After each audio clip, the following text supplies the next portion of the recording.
고린도전서 7장 1절로 우리 7절까지의 말씀 한 절씩 교독하여 읽고 마지막 7절은 우리 함께 합독하여 읽겠습니다.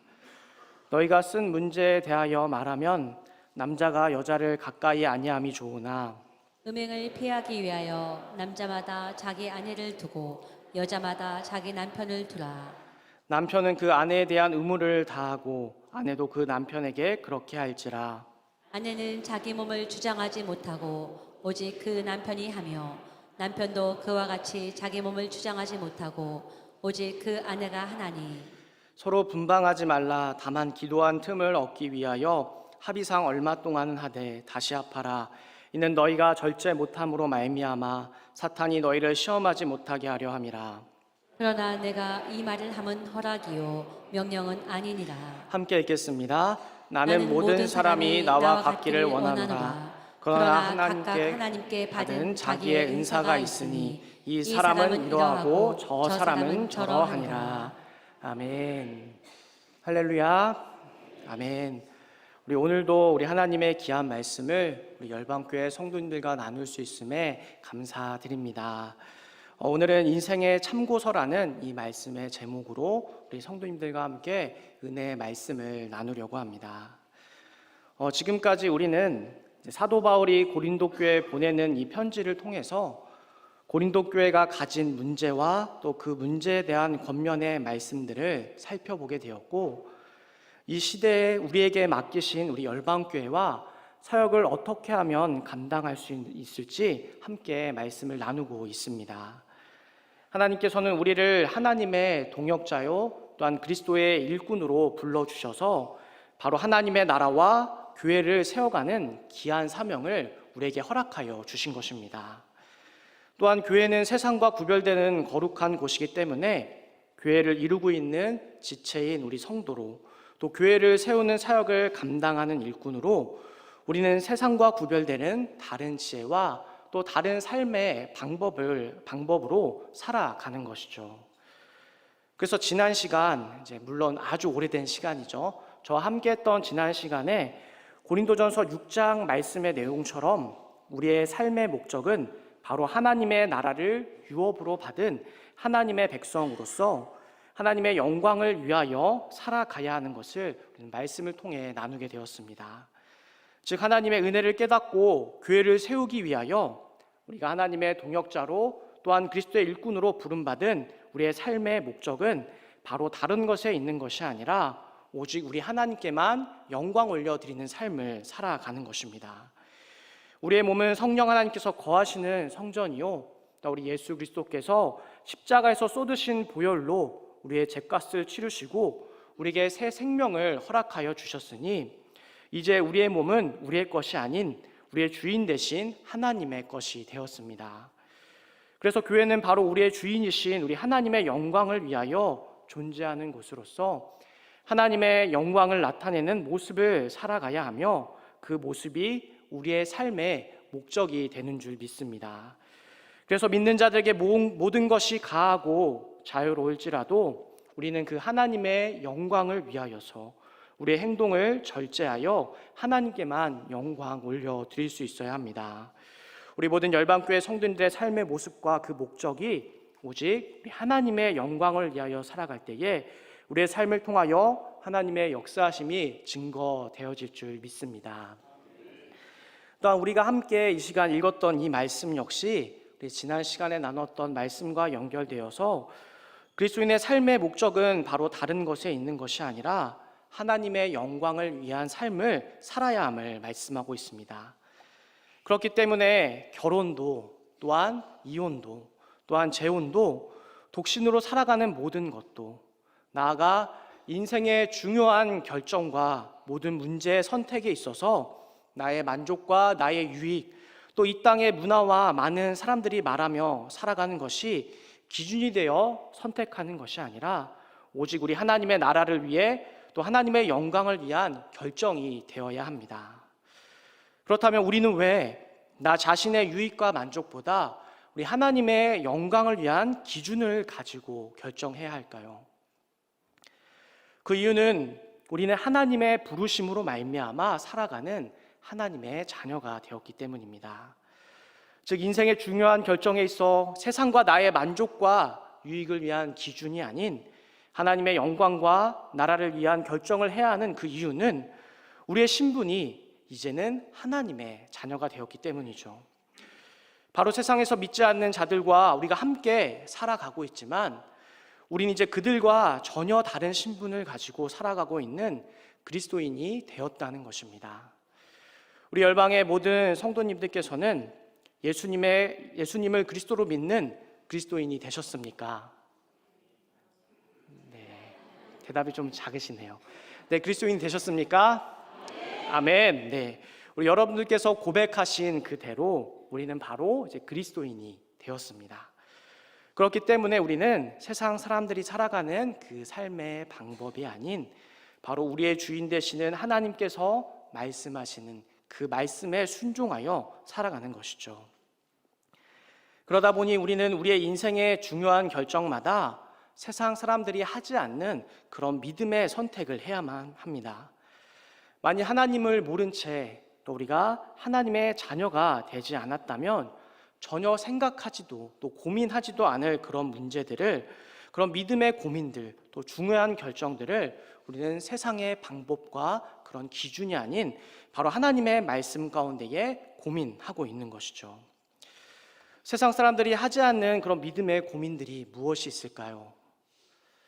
하나님께서 거룩하게 지키라고 말씀하신 우리 주의를 온전하게 지키기 위한 우리의 고민들, 또한 어려운 형편이지만 우리 하나님께서 맡기신 그 자리에서 복음을 전하기 위하여서 더욱더 노력하고 수고하려는 그런 고민들, 또한 그 밖에도 세상의 수많은 사람들이 전혀 생각하지도 않고 편하게 자기 마음대로 살아가는데 그리스도인들은 하나님의 그 말씀에 순종하기 위하여서 때로는 자신의 권리를 내려놓고 고민들을 하는 것을 보게 됩니다. 그러나 사탄은 이런 문제들을 이용해 믿음의 사람들이 하나님과 점점 멀어지게 만들고 세상의 많은 사람들이 선택하는 길로 걸어가도록 유혹하고 있습니다. 우리는 그런 사탄의 관계와 인생 가운데 찾아오는 여러 가지 문제들을 어떻게 이겨내고 믿음의 선택들을 할 수 있을까요? 네, 우리 성도님들께서는 학창시절 전과라는 것을 혹시 사용해 보셨나요? 네, 전과. 네, 앞에 나와 있는 이런 전과. 네, 아주 오래된 전과입니다. 네, 근데 신기한 것은 제가 말씀을 준비하면서 이제 인터넷을 통해 검색을 해보게 보니까 이 동화 전과랑 표준 전과가 아직도 나오고 있습니다. 네. 전과 참고서라고 부르는 이 책은 이제 공부를 돕기 위해서 이제 만들어진 그런 책이죠. 아이들이 잘 모르고 어려운 문제가 있거나 이제 공식이 잘 이해되지 않을 때에 참고서를 보며 쉽게 답과 푸는 방법들을 우리는 이 전과를 통해서 알 수 있게 됩니다. 이처럼 우리의 인생에도 참고서가 있는데 그 참고서는 바로 하나님의 말씀인 성경입니다. 우리의 삶의 어려운 문제들이나 세상에서는 말하지 않는 그런 신비를 알려주는 책, 바로 하나님에 대한 지식을 가르쳐주는 성경이 있습니다. 성경은 창조주 하나님께서 자신이 창조한 피조물인 사람에게 주시는 인생의 참고서와 같습니다. 하나님께서 이 세상과 우리를 창조하셨으니 얼마나 이 세상과 사람들에 대해서 잘 알고 계실까요? 그래서 우리의 삶에 풀리지 않는 문제가 우리에게 찾아오게 될 때, 또 인생에 풀리지 않는 근본적인 질문들, 또 세상 어디에서도 알려주지 않는 그런 질문들에 대한 답을 우리는 성경에서 알 수 있게 됩니다. 만일 우리 성도님들 중에서 인생에서 풀 수 없는 어려운 문제가 찾아와 씨름하고 있는 분이 계시다면 하나님의 말씀인 성경을 보시기를 주님의 이름으로 소망합니다. 또한 이 시간 하나님께 나아가 기도로 부르짖으시기를 주님의 이름으로 소망합니다. 그럴 때에 우리 아버지 되신 하나님께서는 하나님을 간절하게 찾고 또한 하나님의 말씀을 의지하는 자녀들을 그냥 두지 않으시고 만나주시어 그 문제를 해결할 답 또한 주실 줄 믿습니다. 이처럼 성경은 사람의 모든 문제의 답을 갖고 있는 책이지요. 심지어 세상 어떤 곳에서도 말하지 않는 이 세상의 출발과 종말에 대해서도 알려주고 사람의 출생의 비밀 또한 알려주게 됩니다. 또한 사람의 능력으로 아무리 노력해도 해결할 수 없는 그런 죽음의 문제까지도 해결할 수 있는 그 방법, 바로 성경은 우리에게 알려주고 있죠. 모든 사람이 하나님의 말씀인 성경을 따라 순종하고 살아간다면 이 세상의 모든 근심과 걱정, 또 모든 문제가 사라지게 될 텐데, 안타깝게도 죄로 인해 깨어진 하나님의 형상을 가진 사람들은 하나님의 말씀을 모른 채 자신의 생각과 뜻대로 살아가려고만 합니다.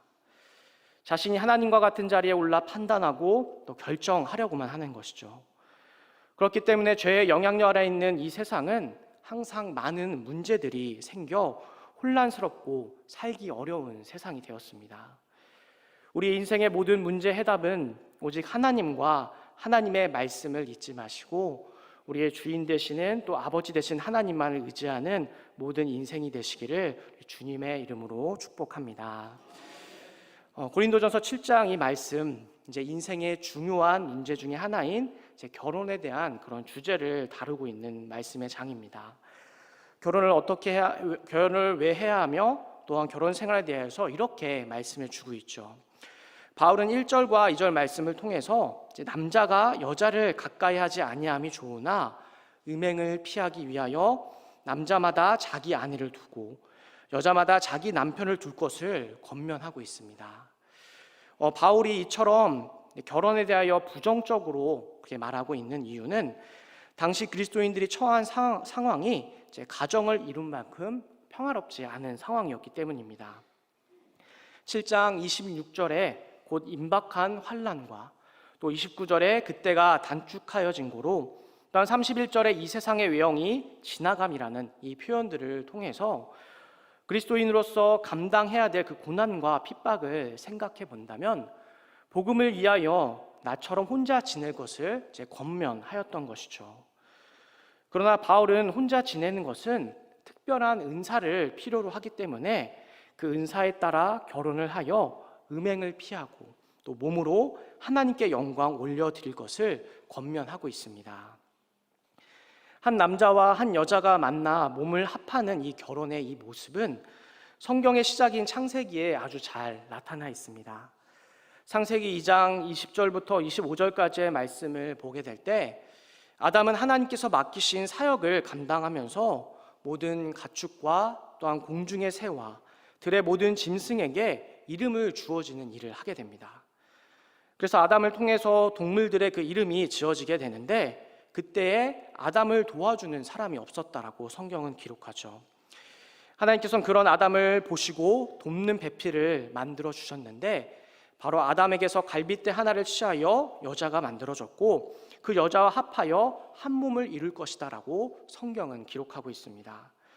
즉 아담과 나중에 하와라고 불려지는 이 여자는 서로 돕는 배필로서 아담의 갈빗대를 통해서 만들어진 한 몸이었다라는 것이죠. 바로 결혼의 기준은 한 남자와 한 여자가 만나 서로를 돕기 위해 한 몸을 이루는 것이다라고 성경을 통해 보게 됩니다. 거기에 더하여 바울은 고린도 교회 성도들에게 음행을 피하기 위하여서 결혼을 할 것을 바로 권면하게 됩니다. 당시 고린도 지역은 앞서 6장에서 나눈 말씀의 내용처럼 성적으로 타락하고 또 온갖 문화가 혼합되어 있는 지역이었습니다.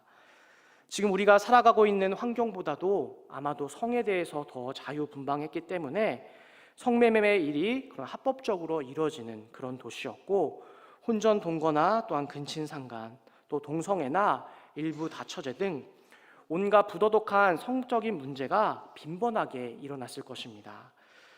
그래서 고린도 교회 성도들은 이런 환경에 쉽게 노출될 수밖에 없었습니다.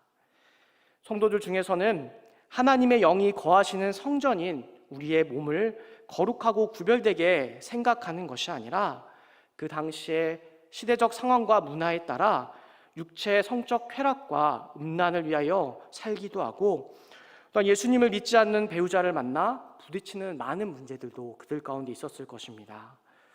그래서 바울은 그들에게 그리스도인의 몸은 음란을 위하여 있는 것이 아니라 오직 주를 위하여 있는 것이다라고 권면하게 되죠.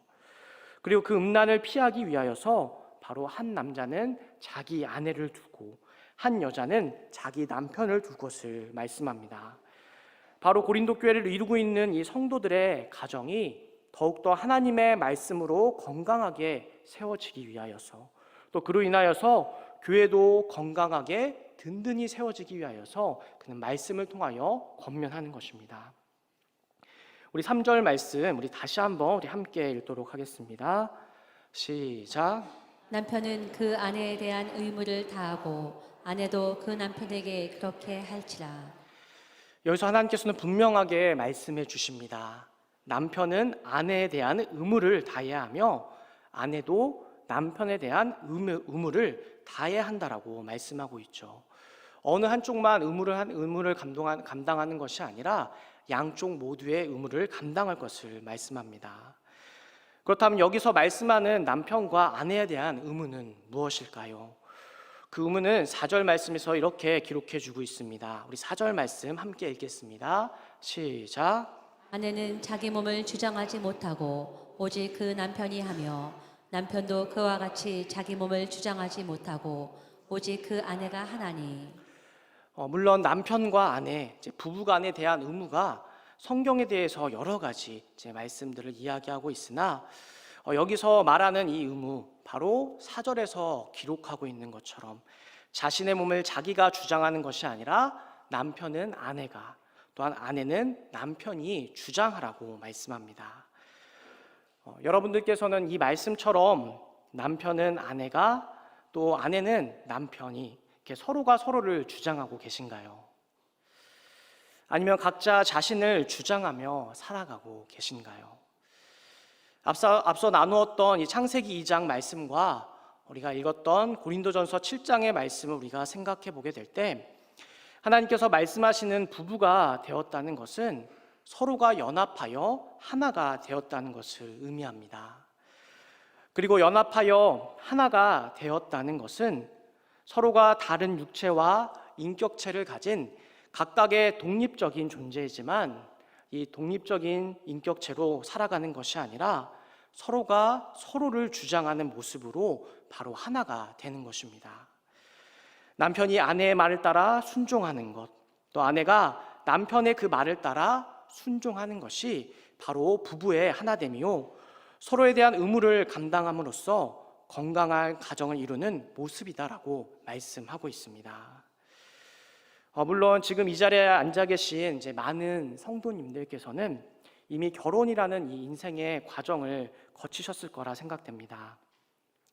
저 역시도 결혼이라는 과정을 거치게 되었는데, 과거 제가 결혼하기 전에는 결혼은 때가 되면 다 하는 것이다라고 생각을 했었습니다.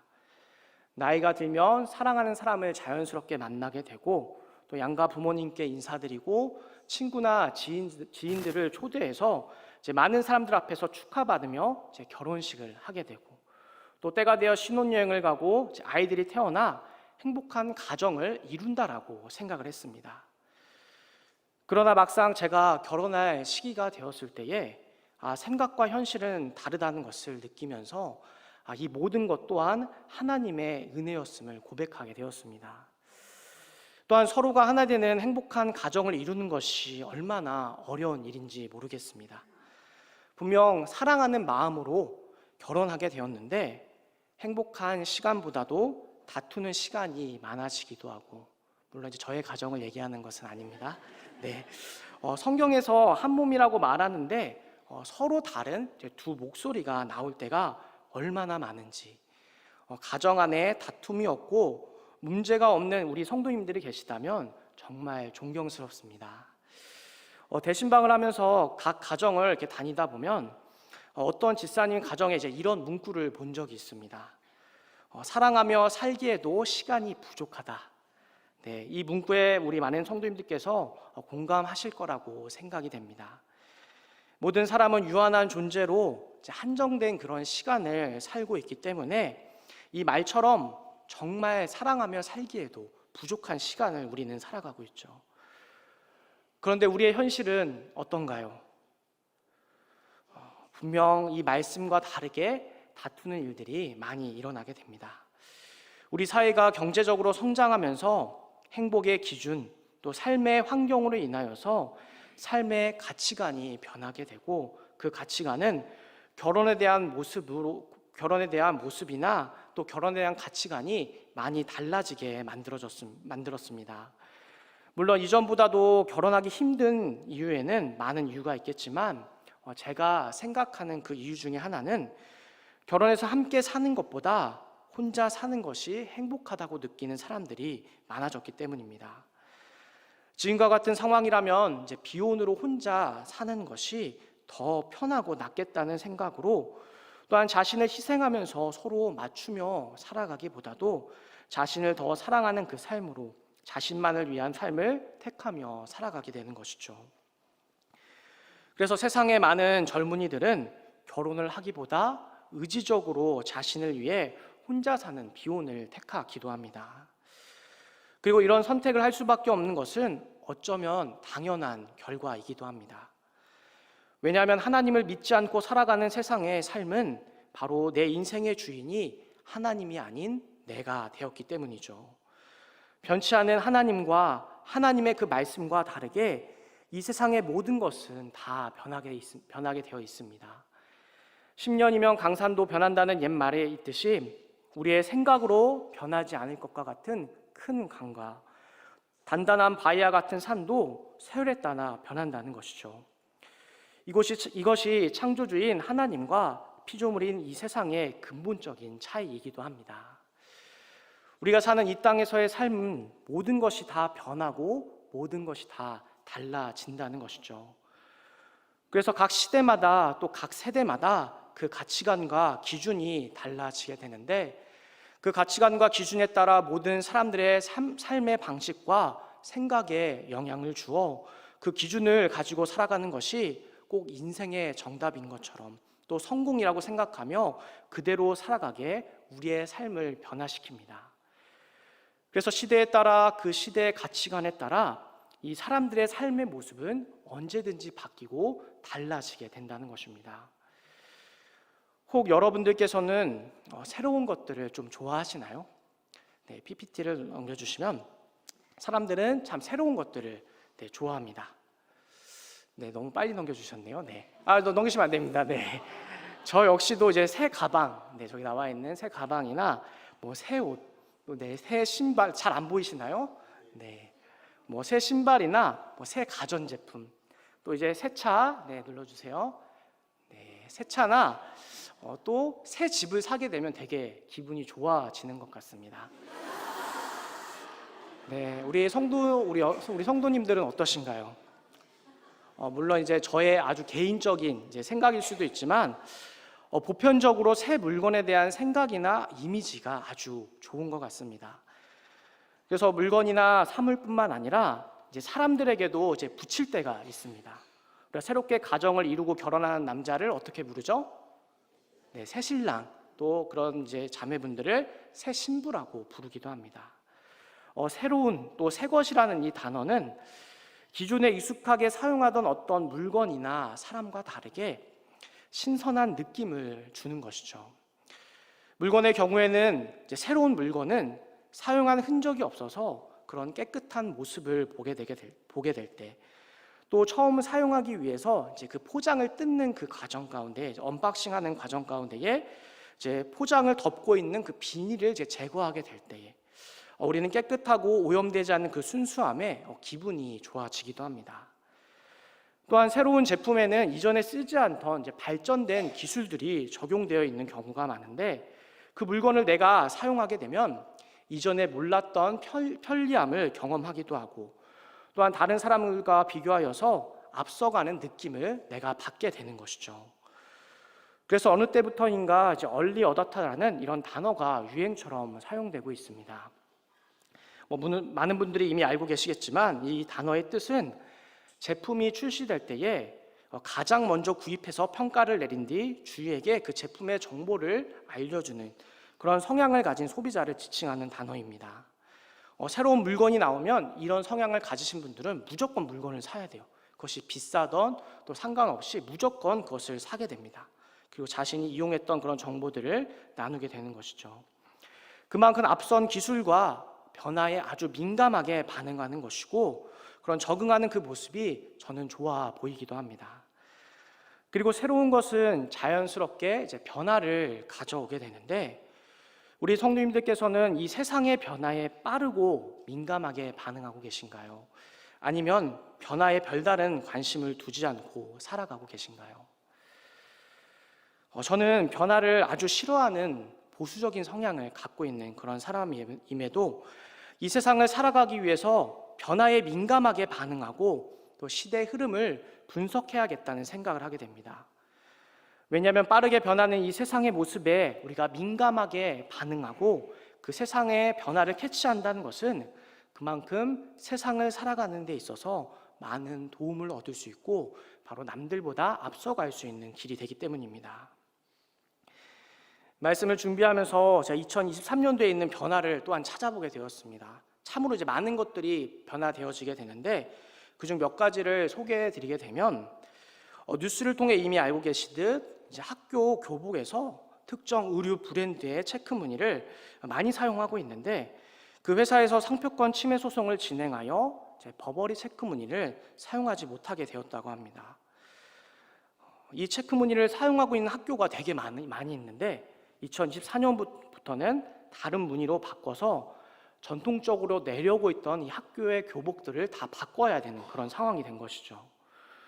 또한 유통기한이라고 쓰여있는 이 유통기한이 이제 소비기한으로 바뀌어지게 되어, 소비기한이란 화면에 나와 있는 것처럼 식품에 표시된 보관 방법을 준수할 경우에 이제 안전하게 섭취할 수 있는 기간이 이렇게 바뀌게 된다고 합니다.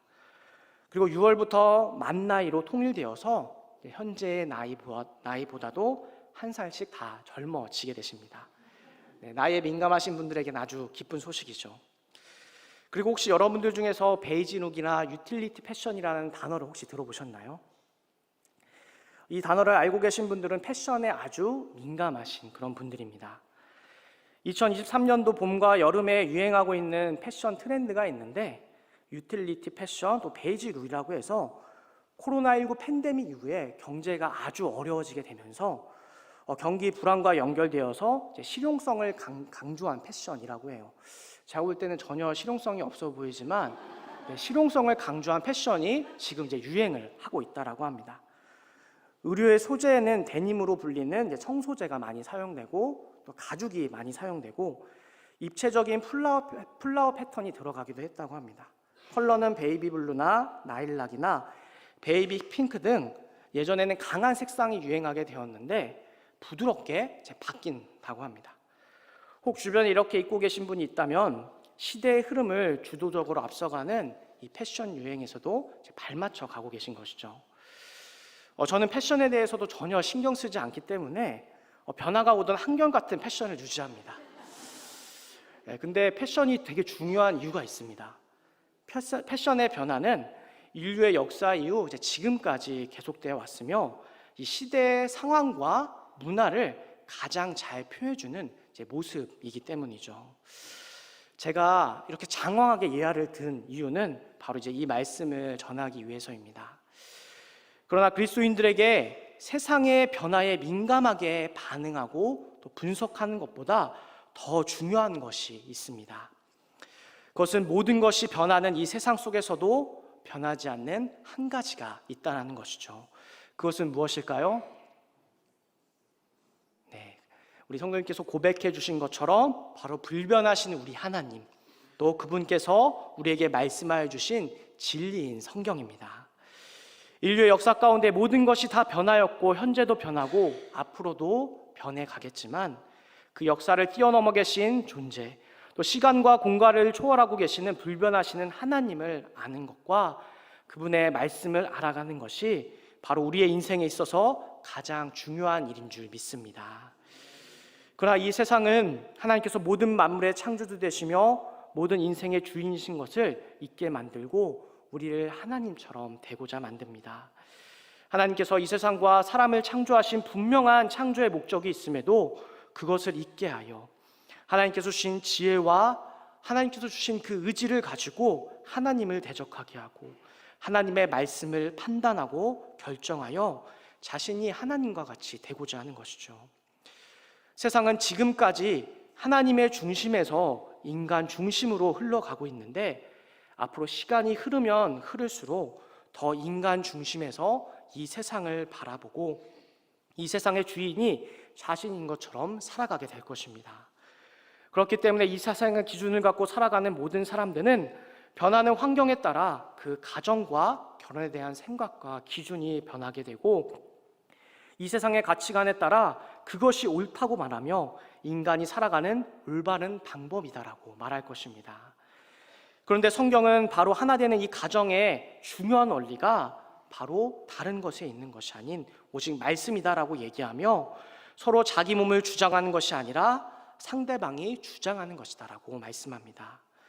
왜냐하면 결혼했다는 것은 바로 한 몸이 되는 것이기 때문입니다.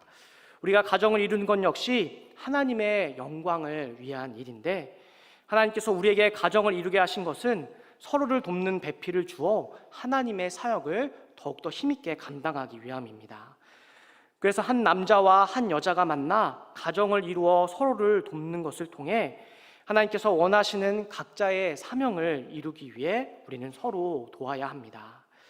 그러기 위해서는 서로 주장하면서 갈라지는 것이 아니라 상대방을 이해할 수 있고 또한 서로가 서로를 주장하는 것을 통하여 하나 되어져 가는 것입니다. 작은 교회 모습인 그리스도인의 가정은 그 모습을 통해서도 하나님의 영광만을 나타내야 합니다. 만약 우리가 예수님을 믿는다고 말하는데 매일 다투는 소리가 끊임없이 가정 가운데 들리고 문 앞에 교패를 붙이고 살아가는데 사이가 좋지 못한다면 믿지 않는 사람들 앞에서 하나님의 영광을 가리는 모습입니다. 바로 하나되라는 이 하나님의 말씀을 따를 때에 우리의 가정은 더욱더 건강한 가정이 될 수 있고 건강한 가정의 모습으로 우리는 하나님께만 영광 올려드릴 수 있습니다. 우리 모든 열방교회 성도님들의 가정이 주변에 믿지 않는 사람들에게도 인정받는 가정이 되어 하나님께만 영광 올려드릴 수 있는 귀한 가정들 되시기를 주님의 이름으로 소망합니다. 다음으로 사도 바울은 10절부터 이혼에 대하여서 말하면서 서로 갈라서지 말라고 강하게 권면합니다. 왜냐하면 하나 되지 못하고 갈라서는 것은 하나님께서 원하시는 것이 아니기 때문입니다. 창세기 2장에서도 말씀하고 있듯이 한 남자와 한 여자가 만나 결혼하였다는 것은 한 몸을 이룬 것을 뜻하기 때문에 이혼한다는 것은 한 몸을 둘로 쪼개는 것과 같습니다. 바울은 이혼하지 말 것을 주님의 명령이다라고 말씀을 통해 표현해 주고 있는데 마태복음 19장 1절로 12절 말씀을 보면 이혼에 관한 예수님의 가르침이 기록되어 있죠. 바리새인들이 예수님을 찾아와 시험하기 위해 이혼에 관한 질문을 하게 됩니다.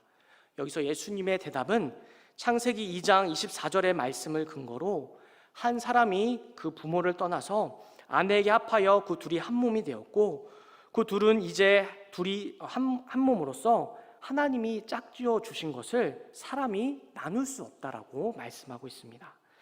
즉 한 남자와 한 여자의 결혼은 단순히 자신의 뜻과 결정으로 이루어진 것이 아니라 하나님께서 둘을 짝지어 주신 것이라고 말하며 나누지 못할 것을 말씀하는 것이죠.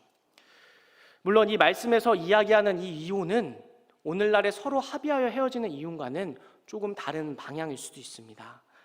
고대 사회에서는 남성 위주의 문화였기 때문에 이혼은 절대적으로 여성에게 불리한 결정이었습니다.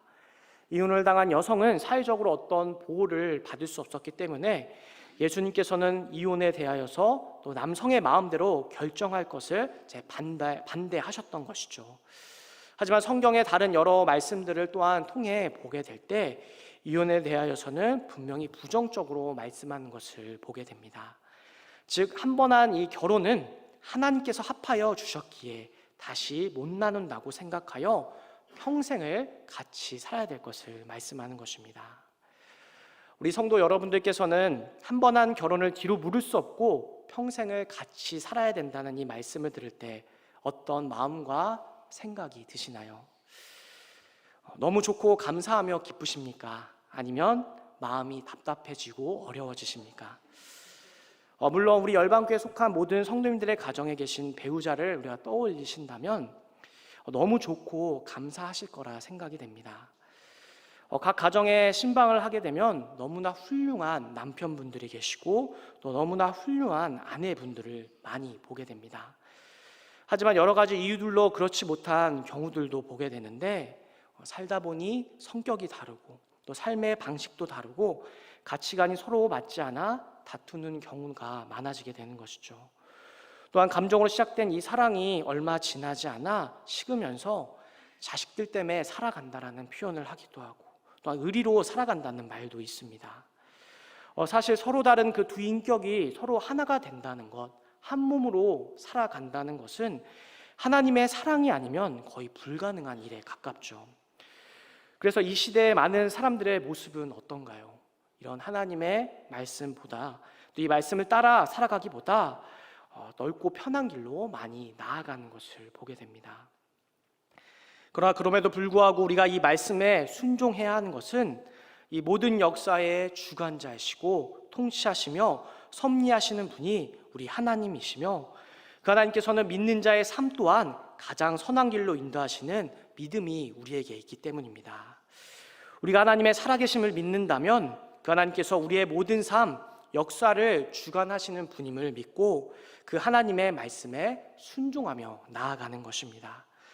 그리고 하나님의 섭리하심은 단순히 나와 상관없는 역사가 아닌 나의 삶 속에서 일어나는 실제인 것을 믿어야 합니다.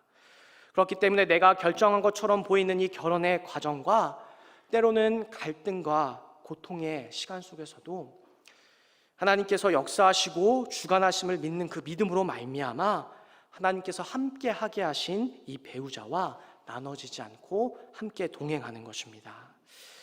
그런데 바울은 여기서 유일하게 이혼할 수 있는 한 가지 조건을 말해주게 되는데 그 조건은 곧 하나님을 믿는 사람과 믿지 않는 사람과의 결혼 가운데에 이혼의 문제가 일어나게 됐을 때 이혼할 수 있다라고 말합니다.